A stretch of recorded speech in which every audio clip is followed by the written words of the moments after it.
Okay. Hi guys. Today we are here to present our final project, which is Heart Rate Tracker Pro, which is a project which is a IoT-enabled platform for real-time heart rate monitoring. And this is integrated with three key features. The first is front-end web page, back-end servers, and embedded IoT devices. So in the front-end web page, this is developed using React, and it provides an interactive interface for the patients and physicians to sign up, log in, and view their heart rate data. It also allows user to see the daily and weekly data in a tabular or chart form in plots, and which includes the heart rate and blood oxygen level.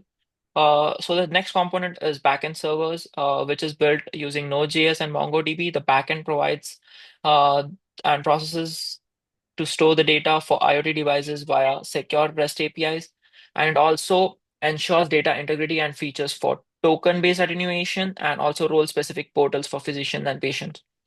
And the last is embedded IoT device, which is equipped with an MX30102 sensor, which is basically an heart rate and blood oxygen sensor. So it allows user to take measurements at regular intervals and transmit the data over the server using Wi-Fi. So now let's just see a web page.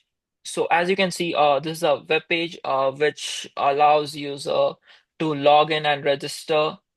um, Before that, let's just go to the About page, which gives you an overview of what's the project is and also the team members. So let me just introduce to my team members. So our project manager was Viramani, who managed the overall project and also he took care of the hardware part. So the next person is Srinivasan, who was the lead developer. He played a main role in developing the backend and also creating the REST APIs. And me myself, I was handling all the web designing and the web page creation. So that was our introduction. Now let's just log in. So as you can see, first we have option to toggle between patients and physicians to log in. So before that, we can just go to the registration page. So in the registration page, we have allowed to toggle between the physician registration page and patient registration page so that it would be easier for the patient and physician as well. So in the patient registration page, you can provide patient as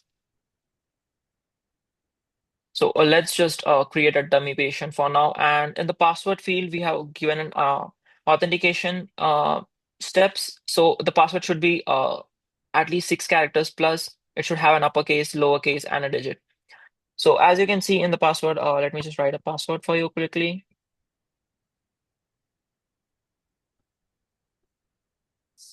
So if the password is satisfied, it shows you have satisfied all and it shows the green.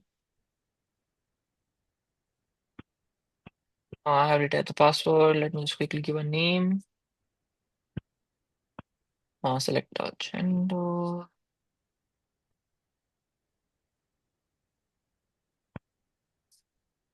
Let's just select a date of birth.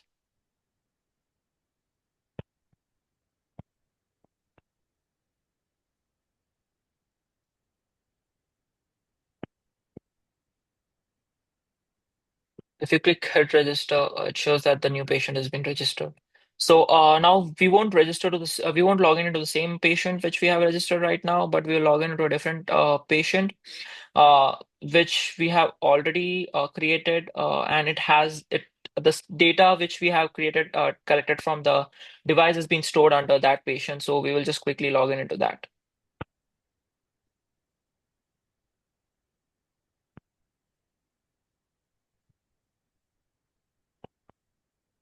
So as you can go inside, you can see it shows successfully logged in, and once you are into the patient dashboard, it shows weekly heart rate and SpO2 trend. So this gives you an overview of what happened, like what's your device is collecting, data has been collected over a week. So you have option to change the time frame, and the plot changes according to the data collected. So let's just quickly go into the account details. So in the account details, we have given an option to change the first name, last name. We can't change the email as the account has been created on the email. So there's no option to change the email, but you can change all rest of the account details. And also you have option to change your password. So Next, we are going to the device registration page. So this page is basically to register a new device if you buy one.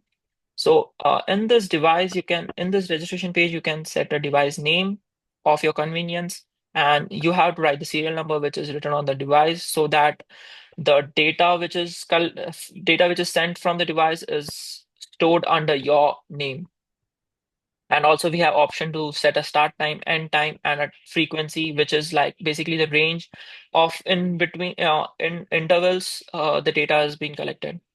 So as you can see that three devices already registered under this patient. So we have already seen the patient dashboard. Next, just move to the detailed view. So in this detailed view, you have option to select a particular device which you want to see. So let's just say heart rate 1. And once you hit the time, change the date, you can see it shows a detailed view of that day, of that particular day in time interval. So you can see there's an time frame of 160 minutes for each data point to be collected. Now let's just log in and go to the physician dashboard. So now I'm moving to the physician dashboard, which is basically where the physician can control the patient's device as well as he can see all the patient's data.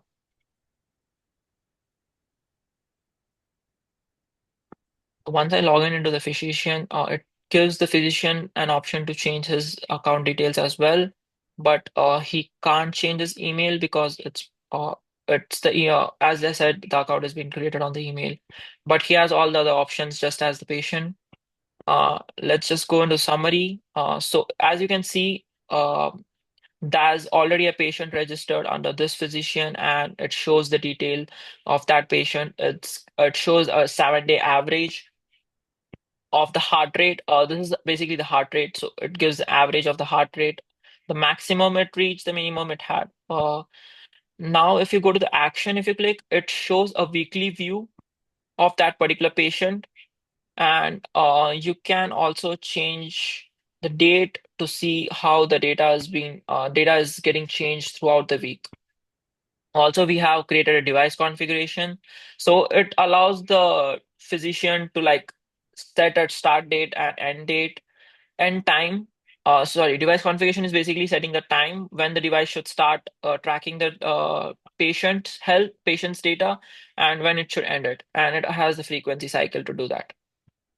So now we move to the detailed view. So in this, basically the physician has an option to see all the assigned patient which are under him.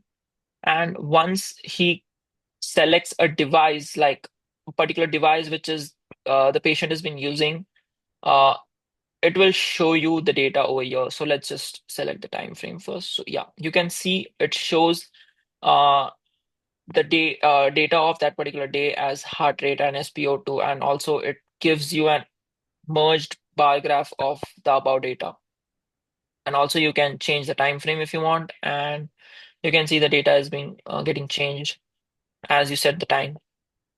So this is all for the the physician side of the dashboard. And once you come out, this was the overview of our web page. So now let me just quickly glance you through the front end code which we have written in React. So in React, we have created an SRC folder in which we have created all the component folder, which is like the main JS page in which the code has been written. And next, we have created an image folder to store our image. Then pages, this is like the dashboard pages under which all the other pages are being navigated. And we have also created a styling page, which stores the CSS of all the above pages created. And we have created a UDL folder which has all the API links which are getting from the back, which we are getting fetching from the backend. And this was the overview of our front end. Now let me move it to Srinivasan, who will explain you about the backend part. Right. Allow the screen share.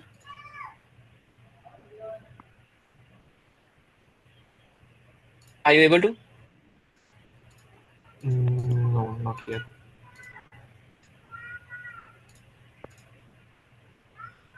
Are you able to now? I'm sorry about the. You have to stop sharing first, I guess. Yes, now I can. Uh, I hope you guys can see the screen. Uh, so this is the backend. In the backend, we have. Let's talk about the schemas first. We have a particle schema. This stores the data for the data reading from the taken from the IoT device, the device serial number, the heart rate, SpO2, and the timestamp. If the timestamp is not given, the current date and time will be taken. Uh, the current system date will be taken. For the patient, we have email, a password hash. We have a hashing function also enabled. We have name, gender, date of birth, address. Address is the object of objects. Phone number, assigned patient. By default, the assigned patient will be null. And after creating a new patient, the patient can choose their assigned physician and the devices. So a patient can have multiple devices, and a device should have a device name, serial number, the reading start time, reading end time, and the frequency of the reading. For the physician, we have an email, a password hash, name, gender, phone, specialization, qualifications, and the number of the patients, uh, the list of the patients who are under this a particular physician. This is the routes folder. So we have mainly three controllers. One is the particle controller. So all the controller JS file will provide an API. So particle controller will provide API for particle. Patient controller will provide API for patient, and the physician controller will provide APIs for physician. So the particle, I guess my screen is still sharing, right? Can you Yeah, guys? yeah, yeah. You can. Okay. Okay. So slash particles slash yeah. So slash particles will take a device serial number, heart rate, SpO2, and the timestamp. So this is nothing but the data is going into a database uh, for in the name of particles with device number, heart rate, SpO2, and timestamp. This is the only API which we have for the particle. The patient controller will it has a lot of APIs. So let's just go through it once. We have authenticate token. So anytime you log in, it will create a token, and anytime you go into uh, any web page other than register or login, you have to give the token to authenticate it, and the token is valid for an hour. And yeah, the token is valid for an hour. um, let's see the register. The register will take all the information from the body, and it will just pass create a new patient, and it will save that patient. The get details, it should authenticate the token first. The get details will get the email of that particular patient, and it will send all the details to the requester. So the page which you are guys seeing, um, which said account information. So let me just pull up.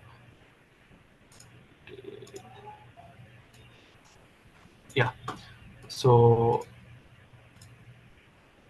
the account information. This information is given by this get details. Login. Yeah. So we have login, which logs in the patient in the portal. We have update. So update will update all the this thing. Reset password. We yeah, reset password will obviously generate a salt, and it will just store the password hash instead of actual password. Uh, We have a register particle.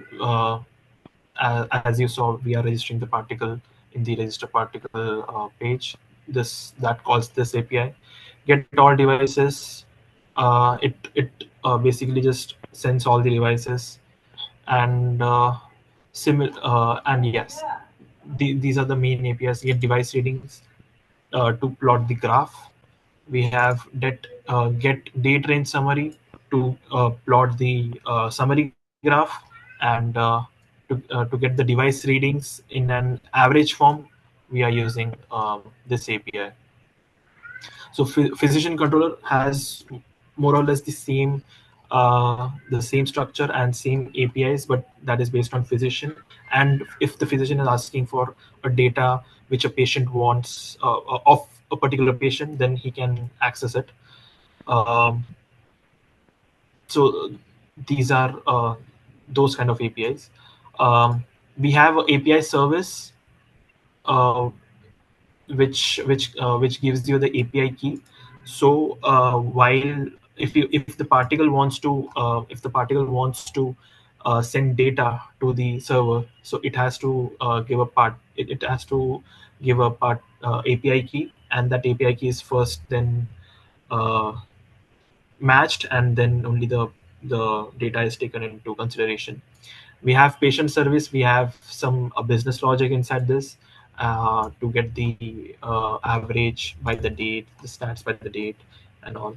um, the Yeah, we are creating an API key right over here, and this API key is stored into the environment variable. And for the particle, we are verifying the API. We are calling the API key service, which was mentioned here, the API key service, and it makes sure that the API key which particle is sending is same. Um, yeah. So this was the backend side. I'll hand it over to Veeramani so that he can show Yeah, the particle code and other stuff. yeah. Could you please stop your screen share? Yeah, thank you.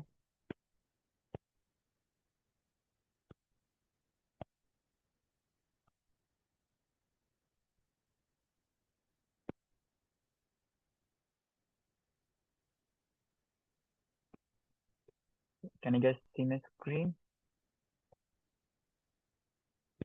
Yeah, yeah, it's visible. Yeah. Basically, this is our particle device.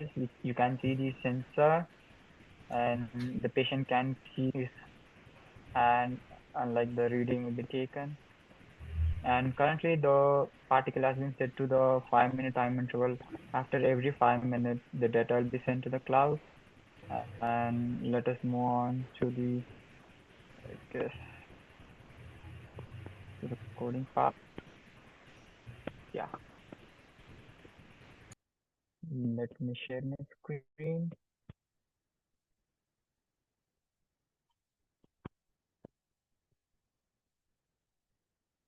Yeah. Can you guys see my screen? Yeah, it's visible. Yeah. Let, let me go through here. Like, yeah, this is the C++ code for our like particle organ device, where like I'm inputting the wire header file, and also we are using the MAX 30102 sensor, and we are using the header file.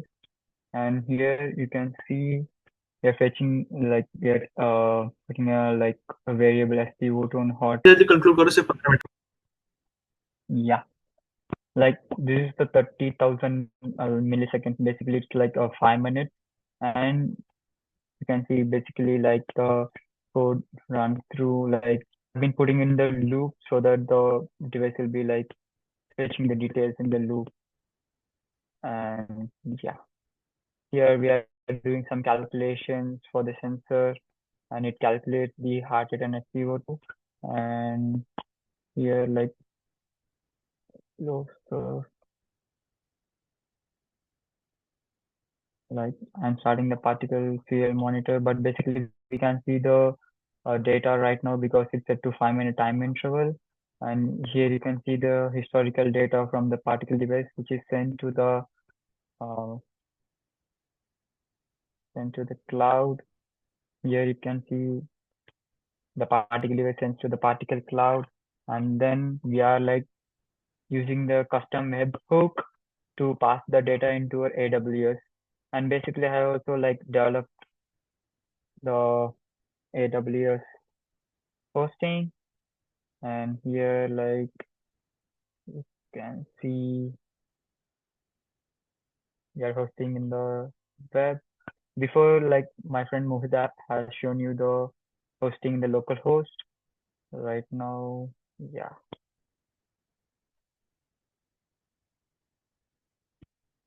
can see. And also we have enabled HTTPS, which is mandatory for the 513 course. And here you can see everything which are like shown in the local host. Yeah, that's it.